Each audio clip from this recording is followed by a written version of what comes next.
آج مجھے کہہ لینے دو, کھل کے کہہ لینے دو. لوگ دلیلیں دیتے پھرتے ہیں, کہتے ہیں جی ایک وہ پینٹ کوٹ والا مولوی ہے, اس نے اینک بھی لگائی ہے, داڑھی بھی رکھی ہے, پینٹ کوٹ بھی پہنتا ہے, اس نے جی 1500 بندہ ایک دن مسلمان کر دیا, ایک دن 1000 مسلمان کر دیا. پر پتہ ہے وہ بدبخت کہتا کیا ہے؟ وہ کہتا ہے امیر المومنین یزید رضی اللہ تعالیٰ عنہ. میں کیا کروں اس کے 1500 مسلمان کو یا 2000 اس کے کلمہ, اور وہ جی بڑی دلیلیں دیتا ہے. وہ دلیلیں سنبھال کے رکھے, وہ دلیلیں جو جی بڑے لوگ اس کے ساتھ ہوتے ہیں. تو کربلا کے موقع پر زیادہ لوگ یزید کے ساتھ تھے, زیادہ لوگ. ہم کثرت کے قائل نہیں, ہم حق کے قائل ہیں. ہم اب چھوڑ دو بات, دلائل کی طرف آؤ. عجیب تماشا ہے. اور ایک مولوی صاحب اس کی حمایت کر رہے تھے, کہتے نہیں بندہ ٹھیک ہے, وہ بھول گیا تھا, اصل میں قصور عبید اللہ ابن زیاد کا تھا, اصل میں غلطی عمر بن سعد کی تھی, تو یزید کو زیادہ الزام نہیں دینا چاہیے. میں نے کہا بڑی تمہاری قریبی رشتہ داری ہے یزید کے ساتھ, تو اللہ سے دعا کیوں نہیں مانگتے کہ تمہارا حشر یزید کے ساتھ کرے؟ مانگنی چاہیے نا دعا. کیا خیال ہے آپ کا؟ ہم الحمدللہ جمعے والے دن مسجد میں بیٹھ کے دعا کرتے ہیں, یا اللہ ہمارا حشر امام حسین کے غلاموں میں کرنا. تو بھی کرنا, جرت کر, جرت ہماری جرت دیکھ. ہم یہ نہیں کہتے ان کے ساتھ کر, ہم کہتے ہیں یا اللہ ہمارا حشر ان کے, ہماری جرت دیکھو, ہم ان کے غلاموں میں, قدموں میں, نوکروں میں بیٹھنے کو وہ دعا مانگ رہے ہیں, یا اللہ ہمارا ان کے غلاموں میں, غلاموں کے. تو بھی جرت کر دلیری, کر جرت, کہ یا اللہ میرا حشر یزید کے ساتھ کر دلیری. اگر اتنا ہی اچھا تھا تو بے شرمو اتنا ظلم نہ کرو, اتنی زیادتی, اتنا ظلم نہ کرو, یہ ظلم ہے. امام حسین جمعے والے دن خطبہ پڑھنے لگے, جمعے سے پہلے امام حسین نے خطبہ پڑھا, اور آپ نے ایک جملہ کہا جو ہمیشہ یاد رکھا جائے گا. آپ نے فرمایا یزید کو جا کے بتا دو کہ مجھ جیسا تجھ جیسے کی بیعت نہیں کر سکتا.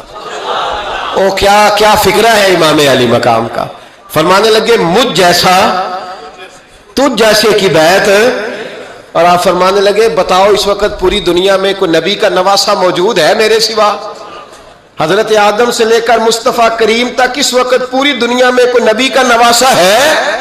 اور فرمایا اگر میں ہی ہوں پوری کائنات میں. لوگ کہتے ہیں فلانا علامہ صاحب کی تبلیغ بڑی ہے, ہم سے بڑا کون ہوگا تبلیغ کی بات کرنے والا؟ لیکن ڈرو اللہ سے, ڈرو, گمراہ نہ کرو قوم کو.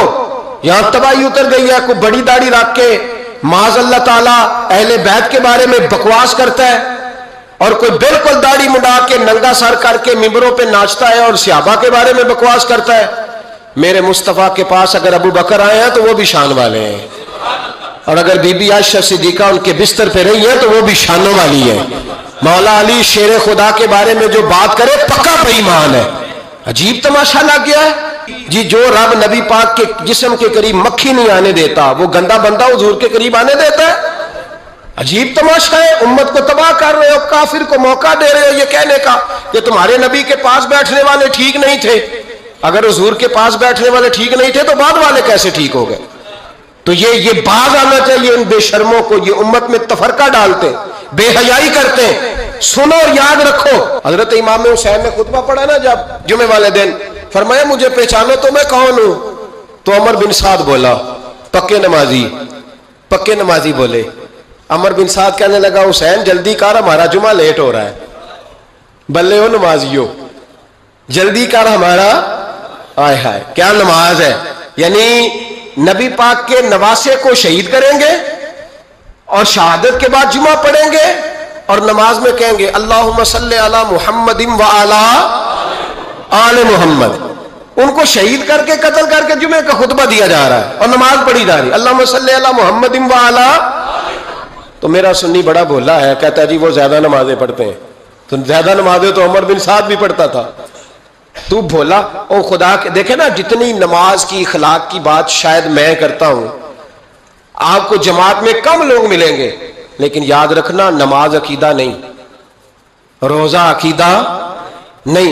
عقیدہ حسین ہے, عقیدہ حسن ہے, عقیدہ علی ہے, عقیدہ عثمان غنی ہے, عقیدہ عمر فاروق ہے. میں اس شخص کو کیا کروں